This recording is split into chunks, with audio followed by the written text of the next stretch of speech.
안녕하십니까? 저는 경상북도 포항시에 있는 포항제철중학교에서 근무하고 있는 리드교사 김병훈입니다. 오늘은 저희 첨단 교실 이제 유지보수하는 연수에 대한 첫 번째 시간이 되겠습니다. 이 제목은 말 그대로 백신 다른 말로 하면 이제 안티바이러스 프로그램을 이제 유지 보수하는 것에 대한 연수인데요. 다음으로 넘어가겠습니다. 오늘의 학습 목표는 다음과 같습니다. 첫 번째로는 안티바이러스 프로그램의 효과를 이해할 수 있다. 그리고 이제 두 번째로는 안티바이러스 프로그램을 선택하는 선생님들의 기준을 파악할 수가 있다. 그리고 세 번째로는 선생님들께서 원하시는 안티바이러스 프로그램을 설치할 수 있다. 이 세 가지가 오늘의 학습 목표가 되겠습니다. 이제 이번 시간의 첫 번째 학습 목표인 안티바이러스 프로그램의 효과에 대해서 천천히 알아보도록 하겠습니다. 자, 안티바이러스 프로그램이 무엇인지 간단히 정의를 읽어보고 저희가 가도록 하겠습니다. 먼저 안티바이러스 프로그램이란 바이러스나 저희가 악성 코드를 좀 찾아내가지고 컴퓨터를 지키기 위한 그런 소프트웨어를 의미합니다. 이게 사실 한국에서는 백신이라고 좀 많이 부르기는 합니다. 근데 제가 이걸 만들면서 찾아보니까 백신 프로그램이라는 용어보다는 안티바이러스 프로그램 소프트웨어라는 용어를 하도 좀 많이 쓰는 것 같아가지고 여기서는 안티바이러스 프로그램이라고 부르도록 하겠습니다.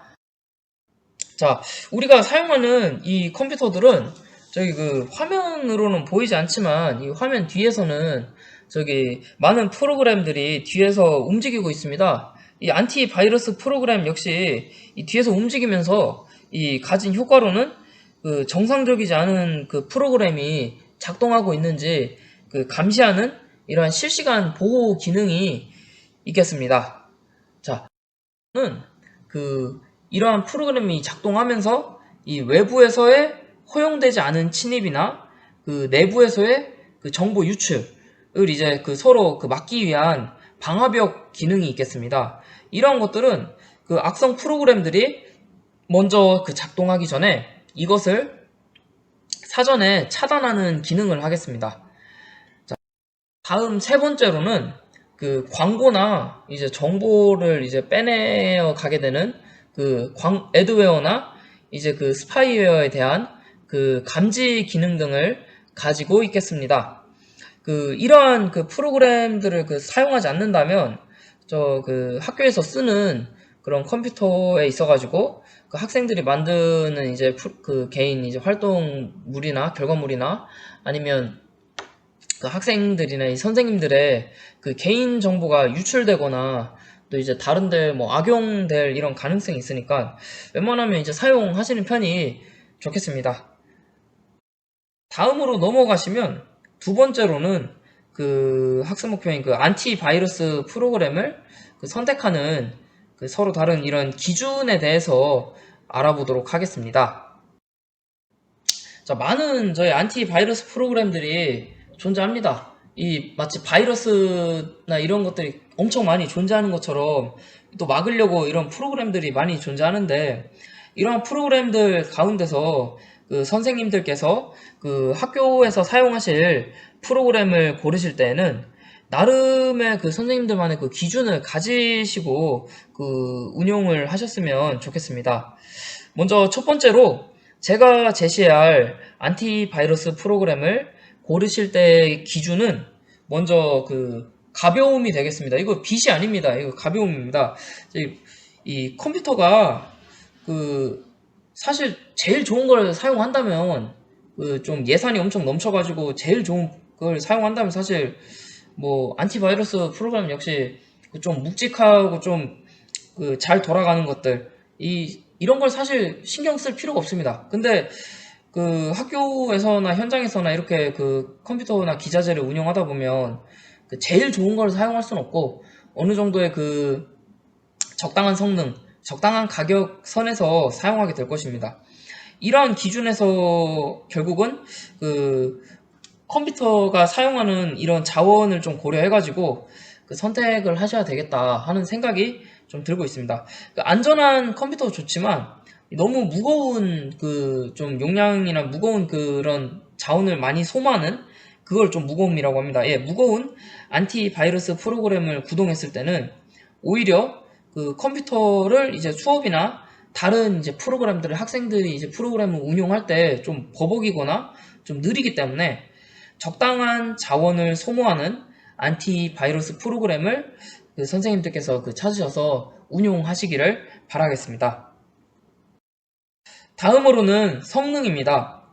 이 선생님들께서 그 가벼운 프로그램을 이제 찾아가지고 가벼운 안티바이러스 프로그램을 설치하셨습니다. 근데 이거를 설치하셨는데 막상 이것들이 그 랜섬웨어나 바이러스들을 막지 못하면 사실 백신 프로그램 있으나 마나한 그런 아무 의미가 없습니다. 이러한 점에 있어가지고는 그 안티바이러스 프로그램들을 평가하는 사이트나 아니면 선생님들께서 한번 그 사실 이 강의 말고도 그 다양한 종류의 프로그램들을 먼저 사용해 보신 다음에 그 선생님들께서 내가 이 백신이 좀 괜찮다, 이 안티바이러스 프로그램이 괜찮다 하고 생각되시는 것들을 사용하시는 것이 좋겠다고 생각이 됩니다. 세 번째로는 마지막입니다. 마지막으로는 가격입니다. 그 학교에서 사용하시는 프로그램의 경우 사실 학교 예산으로 어느 정도 비용이 좀 지원이 된다면 그 회사처럼 유료 프로그램을 쓰셔도 좋겠지만 예산이 없거나 제한된 경우에는 무료 프로그램을 그 찾아가지고 사용하시는 것도 좋은 그 기준이라고 그 좋은 방법이라고 저는 생각이 됩니다. 이러한 그 제 나름으로는 세 가지로 정했습니다만 선생님들께서는 또 들으시면서도 아마 사실 뭐 제가 일단 그 정보가 아니라서 또 들으시다 보면 아마 또 그 정보 선생님들이나 그 이런 선생님들 기준으로는 그 어떤 프로그램이 더 괜찮으실지 나름의 기준이 정해지실 겁니다. 제 걸 들으시면서도 더 추가하실 기준이 있으실 거고 더 빠지실 이런 기준도 있을 겁니다. 이런 또 안티바이러스 프로그램들 중에는 또 이름만 그럴듯한 거의 한국 같은 경우도 그 이름만 그럴듯한 그런 백신을 걸어놓고 오히려 더 그 돈을 더 요구한다거나 아니면 이것저것 그 광고하는 거를 오히려 더 덕지덕지 달고 와서 까는 그런 프로그램들도 되게 많았습니다. 이런 선생님들께서는 이런 그 가짜 안티바이러스 프로그램들도 잘 좀 구별하셨으면 좋겠습니다. 이러한 안티바이러스 프로그램의 그 순위를 평가하는 사이트로는 이 다음과 같은 주소의 그 사이트를 저는 좀 추천을 하겠습니다. 근데 이 사이트 역시 좀 완전하지는 않은 것이 그 유료 안티바이러스 프로그램들을 많이 좀 제시를 하고 있습니다, 이게. 그래가지고 이제 무료를 찾으실 때는 그 어떠한 기준이 있는지나 어떠한 차이점이 있는지를 한번 잘 확인하셨으면 좋겠습니다.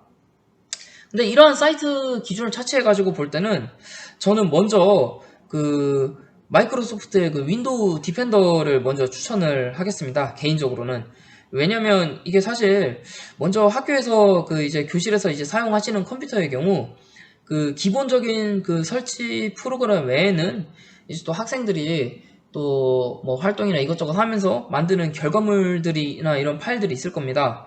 근데 이런 결과물들이나 그 수업에서 쓰시는 파일들은 그 평소에 구글 메일이나 클래스룸 같은 또 이제 클라우드 서버를 이용하셔가지고 그 따로 망을 좀 격리를 그 분리를 좀 하신다면 그 학교에서 사용하시는 이런 컴퓨터나 이런 것들은 그 악성 코드나 바이러스가 뭐 설사 감염되었다 하더라도 그 윈도우 디펜더나 아니면 컴퓨터 포맷이나 이런 기타 다른 기능으로 이제 처리를 하시고 그 해결하시기 좀 어려운 버거운 이제 랜섬웨어나 악성 코드에 감염되었을 때는 포맷이나 아예 초기화로 싹 그냥 복구를 해가지고 그냥 초기화 하시는 것이 관리하기 시기에는 좀 더 깔끔할 것이라고 생각이 됩니다.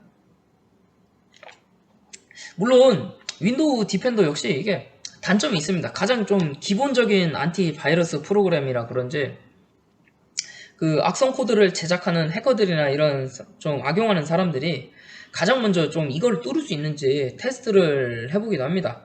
근데 이러한 것에 대해서는 평소에 그 윈도우 업데이트를 그 선생님들께서 그 최신으로 그 유지를 하시는 게 제일 중요하겠다고 생각이 됩니다.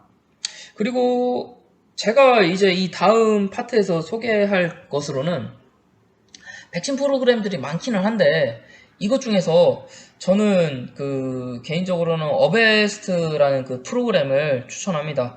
체코에 있는 회사에서 만들긴 했는데 이 프로그램이 무료 버전도 있고 유료 버전도 있긴 한데 무료이면서도 그 다른 유료 안티바이러스 프로그램들과 크게 다를 바 없는 좀 비슷한 성능을 보여주고 있습니다. 대신 이 어베스트 같은 경우는 그 설치를 하시고 나서 그 검사하는 기능인 이런 휴리스트 기능을 어느 정도 좀 조정을 하시고 그 개인정보 관련된 이런 것도 좀 수정을 하시는 게 필요한데 너무 민감하게 검사를 하거나 여기 그 서버랑 자꾸 그 파일 보내는 거를 좀 그 승인을 하시면 너무 그냥 통상적인 학생들 그 결과물이나 아니면 이런 그 결과물을 만들기 위해서 그 작동하는 저희 프로그램들 이것들까지 그 오진할 가능성이 좀 많기 때문입니다.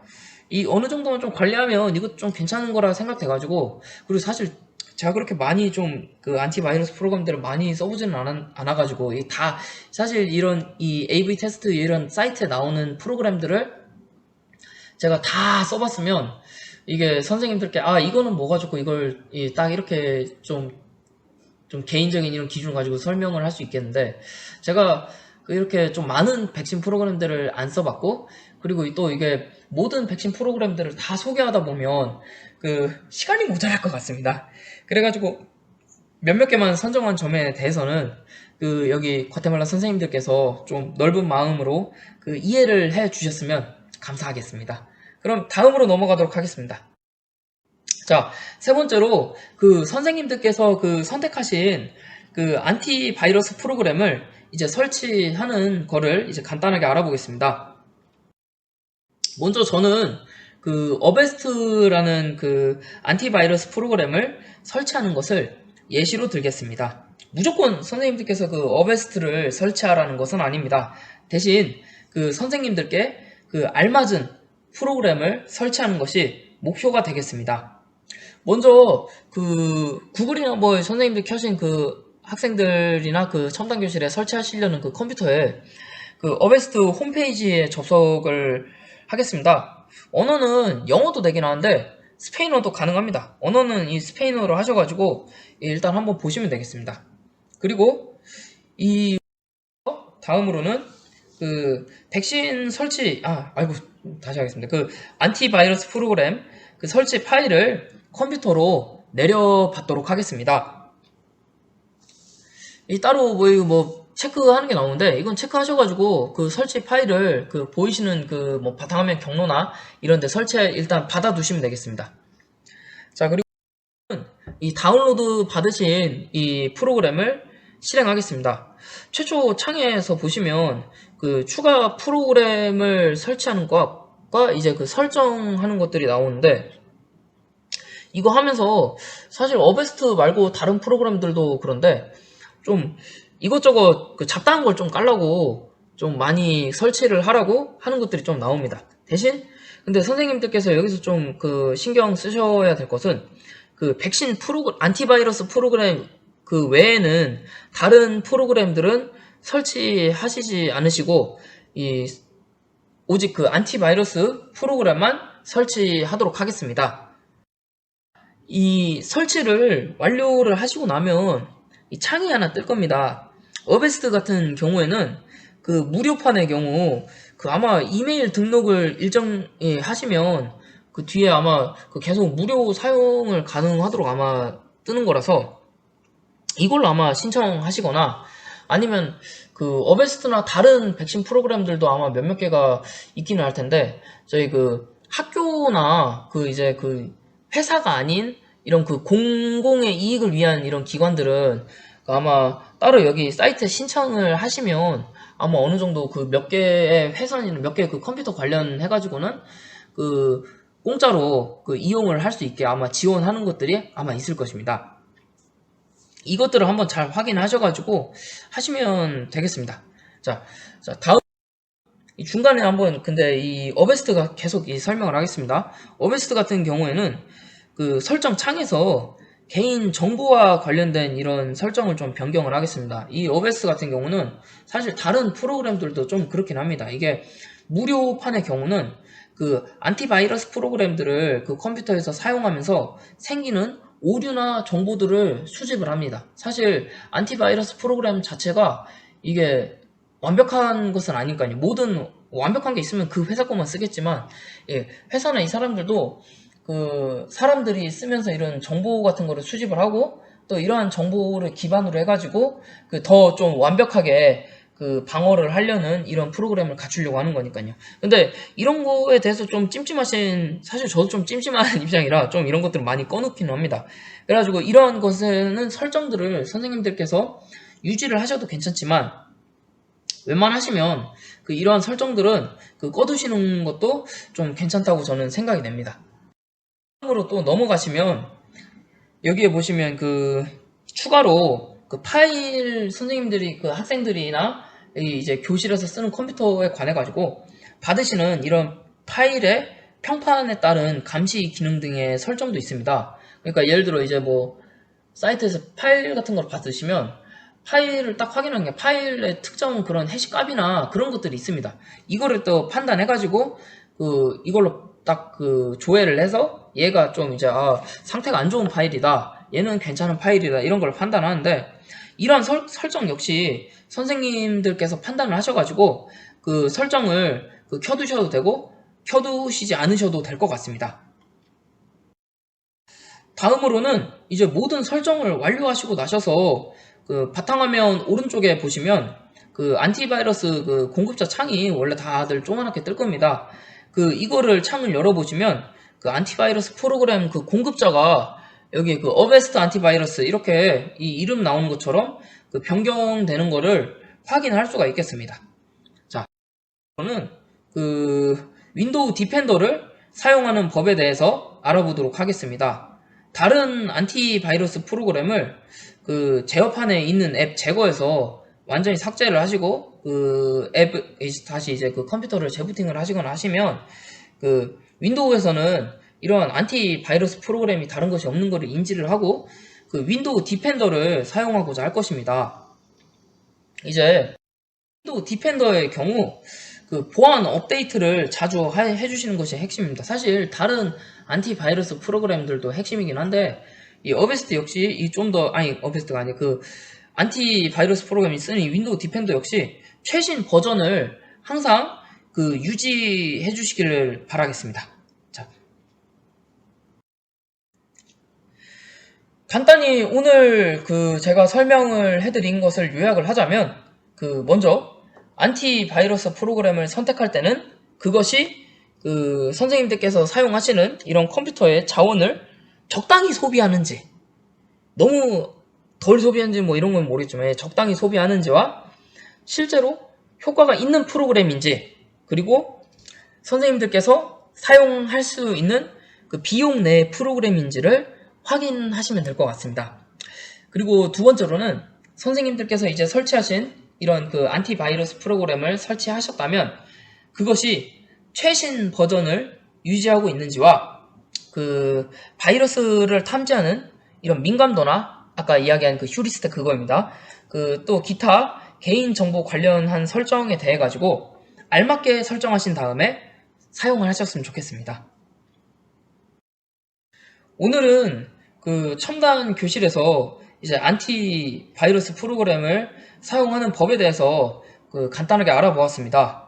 그 선생님께서 그 학습하신 그 내용을 그 나름 선생님들 기준에 맞게 잘 그 기억을 해주셨다가 그 다음 차신 첨단 교실 유지보수 두 번째 시간에 또 뵙도록 하겠습니다. 이 개인적인 생각으로는 그 선생님들께서 그 나름의 좀 기준을 정하시는 것이 제일 중요한 사항이라고 생각이 됩니다. 그 현장을 제가 가보지를 않아가지고 잘은 좀 모르겠지만 그 선생님들께서 처하신 이런 상황에 나름 선생님들께서 생각하시는 이런 기준이 딱 있으신다. 딱 이게 제대로 서 계신다면 그 선생님들께서 사용하실 때 크게 어려움은 없을 거라고 저는 생각합니다. 예, 지금까지 첨단 교실 유지보수 1차시 콘텐츠 리드 교사 김병훈이었습니다. 감사합니다.